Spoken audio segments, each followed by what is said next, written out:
Assalamualaikum warahmatullahi wabarakatuh. Selamat siang, salam sejahtera untuk kita semua. Salam merayu, salam untuk saudaraku semua yang ada di dalam maupun di luar negeri. Semoga damai selalu. Yang sakit mudah-mudahan cepat sembuh, yang berhadiah mendapat rezeki yang berkah. Amin.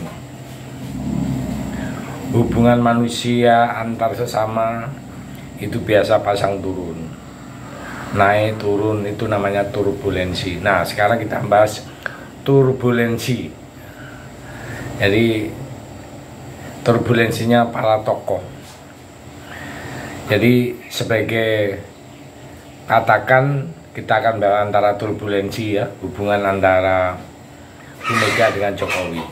Nah, ini munculnya itu benar-benar keretakan hubungan Ketua Umum PDI Perjuangan Megawati dengan Presiden Jokowi itu sebagaimana seorang yang sedang berada di puncak kekuasaan dengan full power dipaksa rela direndahkan di hadapan publik. Barangkali sosok yang sudah terbiasa menerima hinaan tetapi berbeda rasanya dengan orang-orang terdekatnya ya. Tapi di sini saya nggak bahas itu karena antara Ibu Mega dengan Pak Jokowi itu bukan semacam hinaan, semacam anak ya. Kalau umum menilai seperti itu ya namanya umum ya. Nah, jadi kita akan bahas di sisi lain ya. Nah, yang kita bicarakan adalah pas saat kekuatan full power, nah itu. Nah, yang kekuatan berada di sekelilingnya dan tak kalah pentingnya adalah peran lawan politik yang paham ada celah kecil untuk meniup api dalam sekam.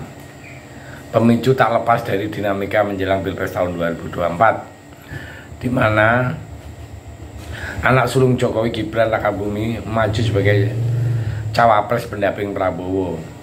Gibran kini didukung oleh koalisi Gerindra, Golkar, Pan Demokrat, Gelora, PBB, Garuda Prima, dan PSI. Kepanjangan dari parpol itu merupakan parpol pendukung pemerintah Jokowi. Ya, keputusan ini berbeda dengan sikap PDIP yang mengusung Ganjar Pranowo Mahfud MD. Jokowi selalu santer dikabarkan memberikan dukungan kepada Prabowo sebagai capres di Pilpres tahun 2024. Hal ini pun teriringan dengan organisasi relawan Projo yang mendukung Prabowo. Setali dengan Projo PSI yang dikomando oleh putra bungsu Jokowi ya,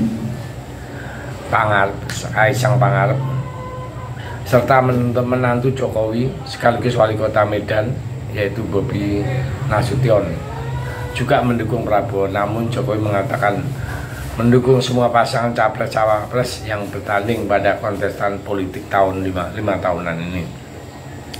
Jika diteliti ya ke belakang, momen kebersamaan antara Jokowi dan Bu Mega itu dan PDI terakhir terlihat publik yaitu saat Rakernas PDI Perjuangan keempat di Expo Kebayoran Jakarta, yakni 29 September 23 atau 20 hari sebelum proses pendaftaran capres-cawapres ke KPU.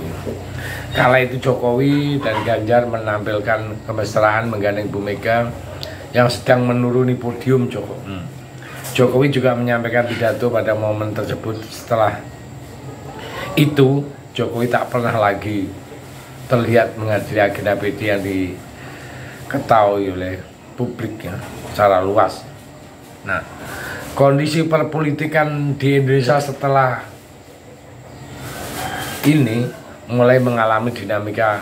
Salah satunya pemicunya datang dari keputusan MK yang mengabulkan gugatan batas umur cawapres minimal 40 tahun atau menduduki jabatan yang dipilih dari pilkada. Artinya sudah ditambahi jabatan dipilih oleh pilkada. Nah, itu tanggal 16 Oktober tahun 2003. Imbas putusan inilah Gibran diperbolehkan maju sebagai cawapres meski usianya baru menginjak 36 tahun. Nah, dia mengumumkan Gibran sebagai cawapresnya pada Minggu tanggal 22 Oktober. Gibran pun disebut telah berpamitan dengan Ketua DPD PDI Puan Maharani untuk maju berpasangan dengan Prabowo sebagai cawapres. Nah, Dalam hal ini Sekretaris Jenderal PDI Hasto pun sempat mengungkapkan kesediaannya lewat keterangan tertulis, yakni 29 Oktober kemarin Hasto mengatakan partainya telah memberikan keistimewaan begitu besar kepada Presiden Jokowi, namun kini ditinggalkan. Hasto mengatakan PDI sampai saat ini dalam suasana yang sedih.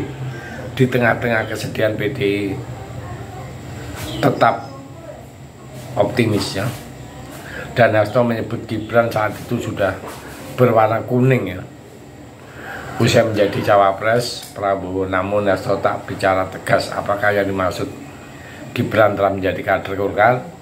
Belakangan ini Gibran juga telah membantah telah bergabung dengan Golkar. Hasto juga mengatakan Gibran telah mengembalikan kartu tanda anggota PDI dan yang bersangkutan sudah pamit. Namun di tempat berbeda, dalam wawancara khusus dengan CNN Indonesia, Ganjar mengatakan bahwa Jokowi memang sempat mendukung dirinya, namun Ganjar menilai pernyataan Jokowi belakangan berubah dan memilih bersikap netral. Sementara di lain sisi, Ketua DPP PDI Puan Maharani menyatakan sampai saat ini Presiden Jokowi masih berstatus sebagai kader PDI Perjuangan ya. Menurutnya, keputusan lain dari partai setelah dinamika pencapresan usai PDI pun kerap kali melontarkan kritik terhadap kondisi pemerintahan Jokowi. Salah satu datang dari Megawati langsung, yakni 12 November